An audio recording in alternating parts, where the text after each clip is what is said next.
साथियों, अभी हम लोगों के सामने बौद्ध धर्म के उपासक भंते जी, आदरणीय पय्याबोधी भंते जी से मैं विनती करता हूं कि वो आप लोगों से 2 मिनट बात करना चाहते हैं। उनका संदेश सुन लीजिए। वो आपको एक प्रेम का, भाईचारे का संदेश देना चाहते हैं। भंते जी को मैं दावत देता हूं। भंते जी की बात होते ही कैंडिडेट और असद साहब 2 ही लोग बाद में बात करने वाले हैं। भंते जी की बात को बहुत ही अमन के साथ में आपको सुनना है। पय्याबोधी भंते जी। भाई खत्म बोलो।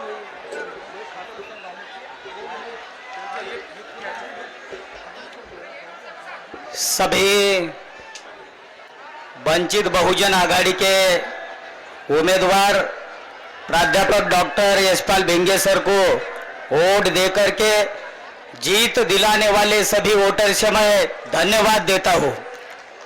कुछ देर में ही आदरणीय बैरिस्टर असदुद्दीन ओवैसी साहब यहां पर आने वाले हैं। उनका हेलीकॉप्टर एक 10 मिनट में एयरपोर्ट पर पहुंचने वाला है।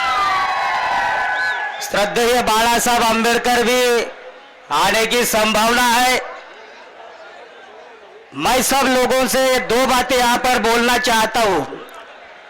सबसे सुखी जीवन बौद्ध भिक्षु का होता है। सबसे सुखी जीवन बौद्ध भिक्षु का होता है।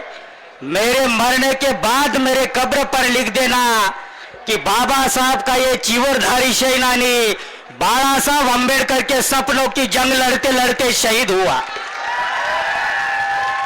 स्वाभिमानी लोग ही संघर्ष की भाषा समझते हैं।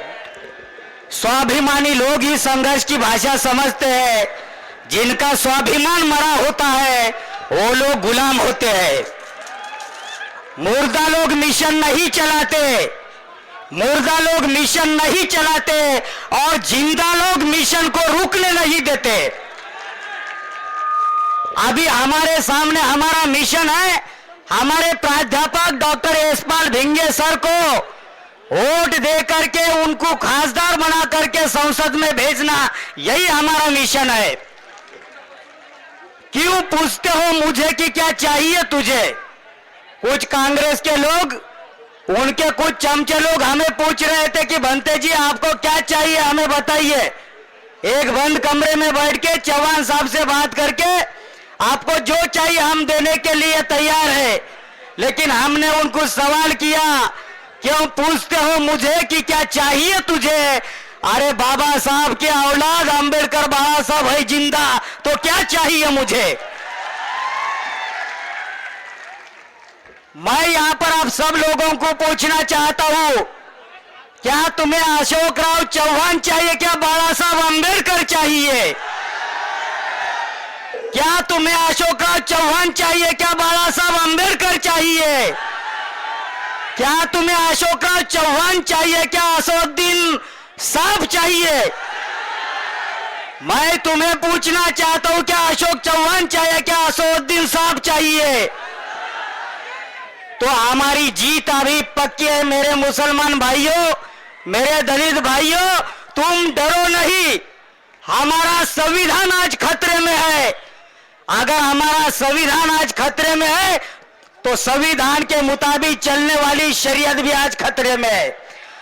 अगर हमारे शरीयत को अगर जिंदा रखना होगा तो हमें बहुजन वंचित आघाड़ी को साथ देना होगा और बहुजन वंचित आघाड़ी को वोट दे करके हमारे उम्मीदवार यशपाल भिंगे सर को सांसद बनाना होगा। सूरज को कोई हथेली से ढाक नहीं सकते, सूरज को कोई हथेली से ढाक नहीं सकते और समंदर की लहरों को कोई रोक नहीं सकते। सूरज को कोई हथेली से ढाक नहीं सकते और समंदर की लहरों को कोई रोक नहीं सकते। ये आसमां तेरी ऊंचाई हमें पता है, लेकिन ये आसमां तेरी ऊंचाई हमें पता है, लेकिन अभी बाला साहब अंबेडकर असदुद्दीन साहब को कोई रोक नहीं सकते।